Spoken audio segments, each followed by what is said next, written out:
കാനഡയുടെ വിദേശകാര്യ മന്ത്രിയായി സത്യപ്രതിജ്ഞ ചെയ്തിരിക്കുകയാണ് ലിബറൽ പാർട്ടി എം പിയായ അനിത ആനന്ദ്. ഭഗവത്ഗീത തൊട്ടായിരുന്നു അനിത സത്യവാചകം ചൊല്ലിയത്.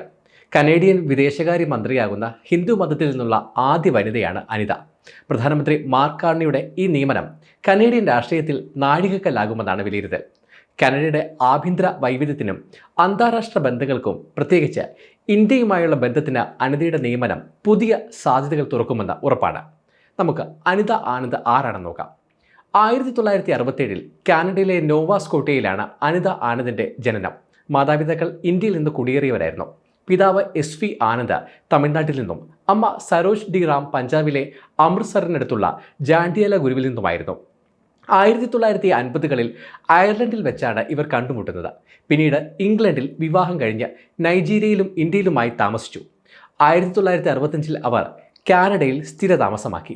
തൻ്റെ ഇന്ത്യൻ പാരമ്പര്യത്തെക്കുറിച്ച് അഭിമാനത്തോടെയാണ് അനിത ആനന്ദ് സംസാരിക്കാറുള്ളത്. ഹിന്ദു സിഖ് മതപരമായ ചടങ്ങുകളിൽ അനിത സ്ഥിരമായി പങ്കെടുക്കാറുണ്ട്. ദീപാവലി ആഘോഷങ്ങൾ സംഘടിപ്പിക്കുകയും ഇന്ത്യയുടെ സ്വാതന്ത്ര്യദിനത്തിൽ പങ്കുചേരുകയും ചെയ്തിട്ടുണ്ട്.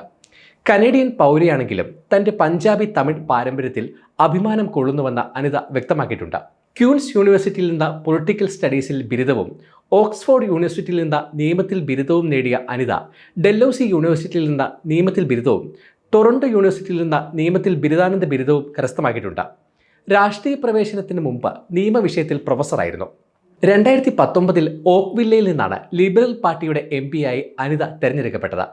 കനേഡിയൻ പാർലമെന്റിലേക്ക് തെരഞ്ഞെടുക്കപ്പെട്ട ആദ്യ ഹിന്ദു വനിത കൂടിയാണ് അനിത. കൂടാതെ കനേഡിയൻ മന്ത്രിസ്ഥാനത്തേക്ക് എത്തുന്ന ആദ്യ ഹിന്ദു വനിതയും അനിത ആനന്ദ് തന്നെയാണ്. 2019-21 കാലഘട്ടത്തിൽ പൊതുസേവന സംഭരണ വകുപ്പ് മന്ത്രിസ്ഥാനം വഹിച്ച അനിത കോവിഡ് വാക്സിനുകൾ, PP കിറ്റുകൾ, പരിശോധനാ കിറ്റുകൾ എന്നിവ സംഭരിക്കുന്നതിൽ പ്രധാന പങ്ക് വഹിച്ചു.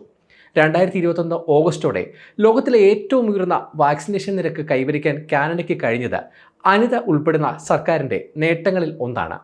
2021-23 കാലയളവിൽ ദേശീയ പ്രതിരോധ മന്ത്രിസ്ഥാനം വഹിച്ച അനിത റഷ്യൻ അധിനിവേശത്തിൽ പകച്ചുപോയ യുക്രൈന് സൈനിക സഹായം നൽകുന്നതിൽ പ്രധാന പങ്കുവഹിച്ചു.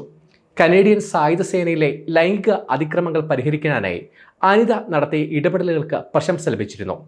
2023-25 കാലയളവിൽ ട്രഷറി ബോർഡ് പ്രസിഡന്റ്, ഗതാഗത ആഭ്യന്തര വ്യാപാര മന്ത്രി എന്നീ നിലകളിലും പ്രവർത്തിച്ചു.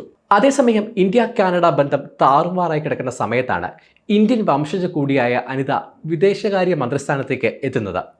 സിഖ് വിഘടനവാദി ഹർദീപ് സിംഗ് നിജാറിന്റെ കൊലപാതകത്തിൽ ഇന്ത്യക്ക് പങ്കുണ്ടെന്ന് ആരോപിച്ച് 2023 മുൻ പ്രധാനമന്ത്രി ജസ്റ്റിൻ ട്രൂഡോ രംഗത്തെത്തിയോടെയാണ് ഇരു രാജ്യങ്ങളും തമ്മിലുള്ള ബന്ധം വഷളായത്.